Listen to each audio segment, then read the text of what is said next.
We welcome in Dan Wetzel from ESPN. He was one of the hosts of the greatest college sports podcast I ever heard, College Football Inquirer. Still a great man, still thorough. He still joins us on the North Homestead Chrysler Jeep Dodge Ram hotline. Dan, how the hell are you?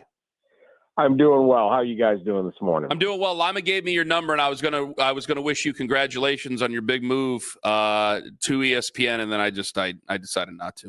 Sorry. That's okay. I felt the love and spirit, Ken. I felt the love and spirit. You should. We've been with you since day one. Yes, we have. Day one. They really have. Yes, thank you. It was really these appearances that have launched my career through the years. Dan Wetzel joining us here. I owe it all to you guys. You're very welcome, Dan. Dan Wetzel joining us here on the show. Obviously, you've covered all this in great detail here. What is the future of the college football playoff? Because I think Greg Sankey in the SEC and the Big Ten, I think they're going to get what they want, and they're going to probably get of 16 teams. It'll be a 16-team playoff, and I think they'll probably get, dare I say, 12 of those spots, and then Notre Dame, and so 3 spots go up to the other 2 P4s, and maybe 1 from the group of 5, but probably not. Well, yeah. So there's 2 options here with 16 teams, which we only had 1 year of 12, and we're already expanding it, which is a classic. I thought it went pretty well. I thought it was a good playoff. I don't think we need to go past 12. I think we had a pretty good deal last year. I think you're getting into more and more flawed teams, but these guys' jobs are to, take care of their teams. And the fact that Alabama did not make the playoff last year and Indiana did remains, or SMU, whichever one you want to pick as their thing, has really rankled people in the SEC. They are conveniently forgetting that Alabama lost to both 6-6 Oklahoma and 6-6 Vanderbilt. And this is hardly like one of these classic Nick Saban teams, but whatever. So we're going to get 16. It seems inevitable. How that will look. Now, there's been all this talk of 4 automatic bids from each of those 2 leagues. I will say yesterday, Sankey and the SEC was talking far more positively about simply having a 16-team tournament where you have 5 conference champs, the Big Ten, the SEC, the ACC, the Big 12, and then the group of 5, and then you have 11 automatic bids. 11 at-large bids. I find that much preferable to multiple automatic bids per league. There's even they had one proposal going with, like, if you have a 16 team, wouldn't you just play like 1 plays 16, 2 plays 15? They had this convoluted double bye system. Everything is just geared to trying to protect the SEC and the Big Ten. My thing is they don't need protecting. They're going to get all these. They're going to get the majority of the bids every year because they have the majority of the best teams. So just play it out. Make it simple for people to understand. Hey, you win your conference, you get in. Everyone else is up for this at large. That takes care of Notre Dame and things like that. So actually, there was a pretty good switch in tone yesterday of the SEC's interest in what they're calling 5 plus 11, opposed to these automatic bid things. I think whatever the SEC decides, the Big Ten will probably go along with. But those 2 are definitely partners in hashing this out right now. Just real quick, you said this convoluted system where there might be double buys. Isn't that just to protect another, what has been a cash cow in the past, which is the conference championship, and they want to make that something that never goes away, despite the fact that we don't need it anymore? Yeah, that's part of it. The conference championship game, which again, I would get rid of those and move the season, get the season to be shorter, and take that week and use it to say maybe play Army Navy then and get on with getting more games in December and try to have the semifinals on New Year's Day or something like that instead of the quarterfinals. But that we're deep in the weeds. But yeah, they make a lot of money off this, particularly the SEC championship game. The Big Ten one has done pretty well, but it's rarely been competitive. The SEC championship game is the first championship game. It's been a big thing. But when both teams are still making the playoffs, so what's the point? So that is one. The seeding has to be the point. Is really it. So they're trying to do things like that, but it's like it reminds me of my golf game by the end of the year, where like the fix is got a fix, and then there's another fix. It's like your elbow, and then you got to keep get your weight, and you're just trying everything, and at the end you're just slicing it all over. They've got so many little riders on this stuff and all these things. Just go simple, right? Just hit it straight down the middle. 5 and 11. That'll be good. I would prefer 12. I would prefer 5 and 7, but money talks at the end of the day. Everything about this is always going to be pretty much going to be about money. Oh, we're going to go deeper into the weeds here. Dan Wetzel joining us on the show. What's the chances we get this like CSC situation headed where it sounds like it would just replace the NCAA, except that we would find ways to, I'm not part of it, but they would find ways to get around antitrust laws and kind of put college football with NIL or something like it back to the way college football used to be? Well, they would like something like that. Yeah, it's everybody hates the NCAA until you realize you have to have something. Sort of like the NCAA. First, somebody's got to run the championships. Someone's got to be the bad guy. Yeah. And then someone's got to be the bad guy. And what they've actually proposed, which I find hysterical, that's going to be even less popular, is a tougher bad guy. So if you're accused of violations, there's no way to really fight back, and you can't sue. And they're going to get sued every single which way, particularly now that you have private businesses and private businessmen and women and boosters directly involved with the athletes. Like before, the NCAA is like, well, you can't really talk to the athlete, right?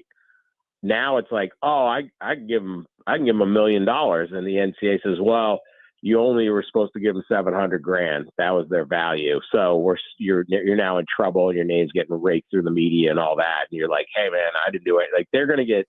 This is probably not going to end well, but that's what they're trying, is to put the toothpaste back in the tube on some of this stuff, with a new NCAA. So there's a lot of talk that we're going to end the NCAA, we're going to quit the NCAA. The next thing you've got is just the NCAA with a different name. It's just a kind of a way to share less money. I'm always dubious that this will actually get done. I don't know that there's the ability, and particularly political ability. I mean, you guys tell me, but like obviously in Ohio State is by far and away the most popular team, the most powerful team. Their interests are most important. But you think about all of the if they tried to break away, think of all of the representatives, the state senators, the interests of all the other schools, right? There's 6 MAC schools. There's Cincinnati. There's like Dayton and Xavier and Cleveland State, different schools that are also in Division I that would lose out if this whole thing crumbled. I don't know that you're going to be able to pull that off in every state in the country where the state legislature and your state senators and everything are just going to be like, yeah, cool, Ohio State, do whatever you want, and you can just try to just leave everybody else behind and decimate everyone. That's going to be a harder fight, and I don't know. Maybe it could. You think that would succeed in Ohio? I don't know, but is it going to succeed in every single one of these states? That one I really have questions, because every state's like that.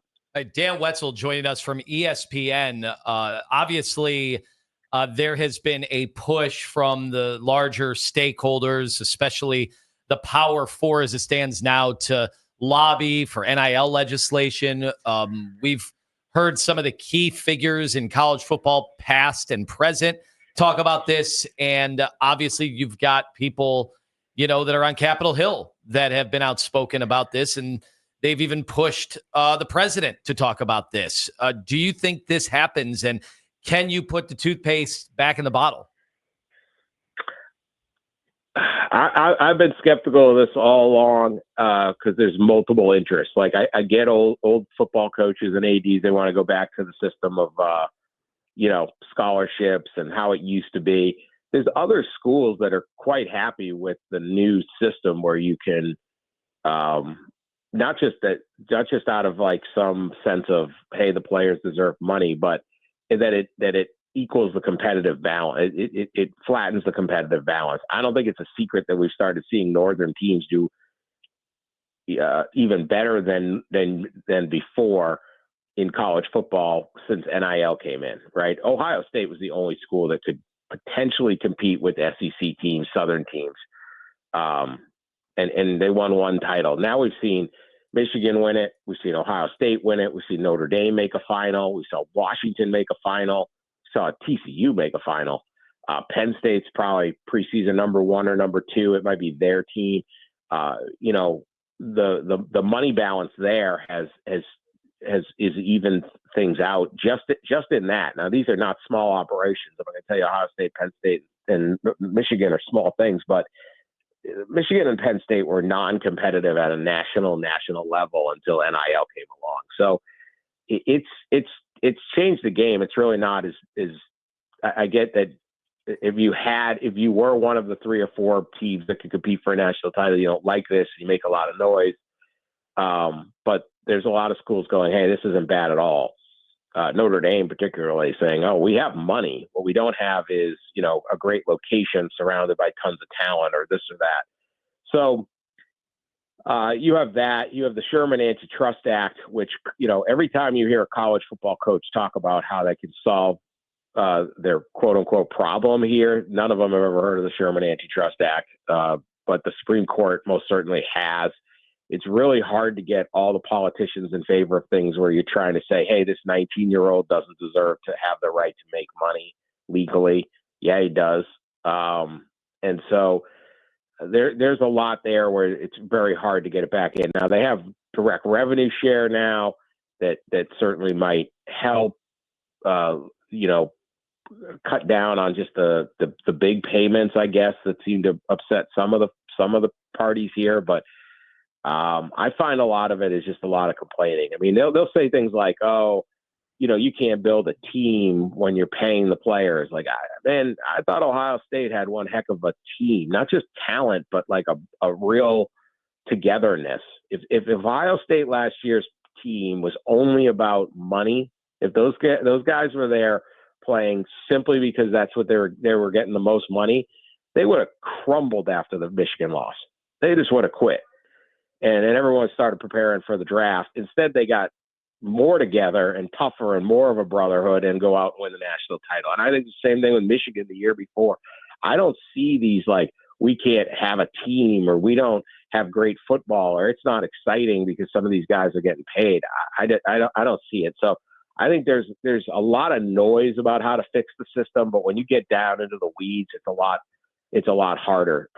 There are things I think everybody understands you don't really like.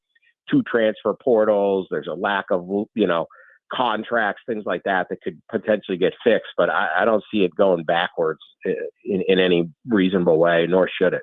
Dan, let's get to the most serious parts of our conversation today. Will you be joining forces with other seasoned journalists in going after North Carolina to pour over some of their secret emails regarding Bill Belichick and Jordan Hudson? Well, there's certainly a lot of journalists trying to go through. This is trying to find any little, could we get an emoji? Could we get a heart emoji or something in these? I'll tell you what, I am a believer that this is, this is fantastic content. I'm sure you guys haven't had any enjoyment out of it or any laughs. But no, I think I'm very interested in the Belichick thing. And when I talk to people at North Carolina and on his staff and different people around, for all the Jordan Hudson kind of weirdness, they still say he's there at like 5:30 in the morning, all fired up for football. So I still think it's Bill Belichick is Bill Belichick. Whether he can win in North Carolina, I don't know, but I don't think he's spending that much time with his girlfriend. I'd jump out of bed too if I had something to, get me excited in life. I get up at 4:30. I got a great wife. I can understand Bill Belichick here. About to say, boy, you really just stepped in it there. No comment. Yeah. He did kind of rally there. He did rally. He did. Just for a second, I go, oh, he God. did rally. Yeah. Dan, find Dan on Twitter. at Dan Wetzel on X, on Twitter, whatever. Dan Wetzel, Thank you, ESPN. gentlemen. Dan, thank you. Dan Wetzel on the North Homestead Chrysler Jeep Dodge Ram hotline. Outstanding.